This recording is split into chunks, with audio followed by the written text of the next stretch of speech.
Good morning everyone and welcome to a new video. Today some inspiration came up and let's talk changes.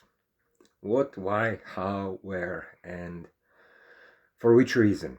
First of all, we humans, we are stuck in the body.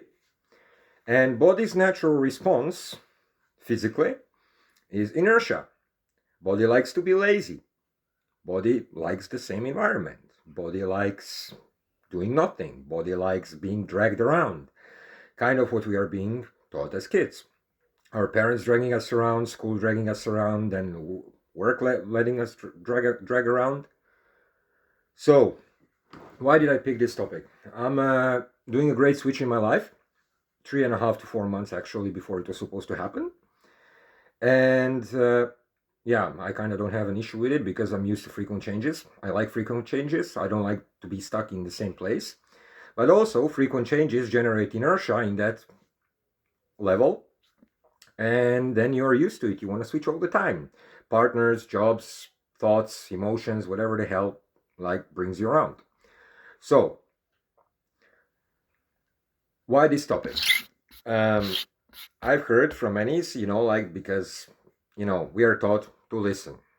I gradually, happily unlearned myself to passively listen, actively listen 6 years ago, where I had so much noise in my ears, and at a certain point, I was like, just focus on space around me. I was like, but the space is inert. So I projected that inertia from my own body into the space around me, and then measuring how I go around that space. But that requires as well a lot of inner awareness. So our skin, what allows us to perceive the world, is also like, gets lazy with time. I had an experience 3 years ago where I had a coach who dragged me from a situation to situation on a daily basis, that I acquired change as a permanent sequence of life. And what Einstein said himself, time is the only constant in the universe. And we say time changes. So time is a change. So change is the only constant.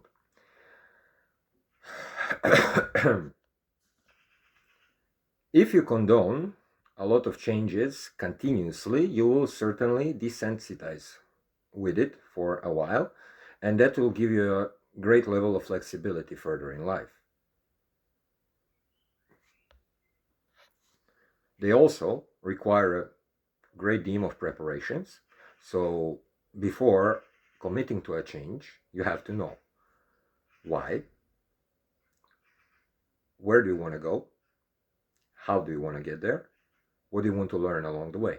And I would say that fourth step is definitely the most important one. For me personally, since I've grown up in Southeastern Europe, the legendary Balkans, terrible place to grow up, I would say. We call it the Balkan Triangle. So there people are not really fond of changes because they're used to the old, like being led, guided around, and then having expectations and, you know. So people expect change. Excuse me. Why? Because it's easier to say, I don't like this, I don't like that. No, you don't like what you see in yourself around it. That's what you hate. So if you see your shortcomings in something else, then it's not that something else that has to switch. It's a shortcoming inside of you that has to switch. You have to find it, be honest, deadly honest with yourself. So, what are my shortcomings? Where do I lack? What am I doing wrong? Not towards others, towards yourself. Where am I blocking myself?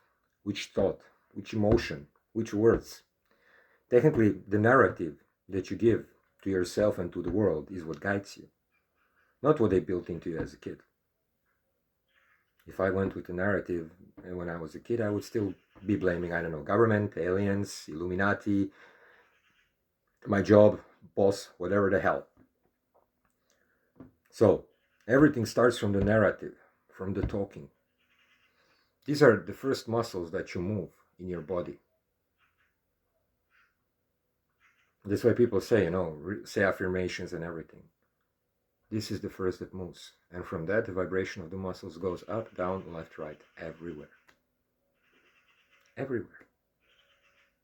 So, first of all is, kind of learn to watch your mouth.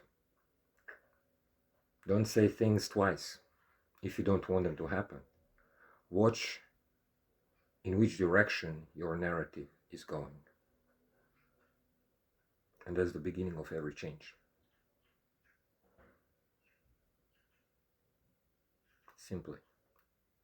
But before that, it starts here. There was a really mighty sentence I came across about, I would say, 6-7 years ago. Actually, no, 8 years ago in 2018. And it stated, you get up to go to work in the morning, and your car won't start. You'll get angry. You will swear. Will that fix the car? No. Laugh it out. It will lose meaning. Everything that you laugh out loses meaning. And everything that gets you angry has control over you. So, there's a soul change that you need to make.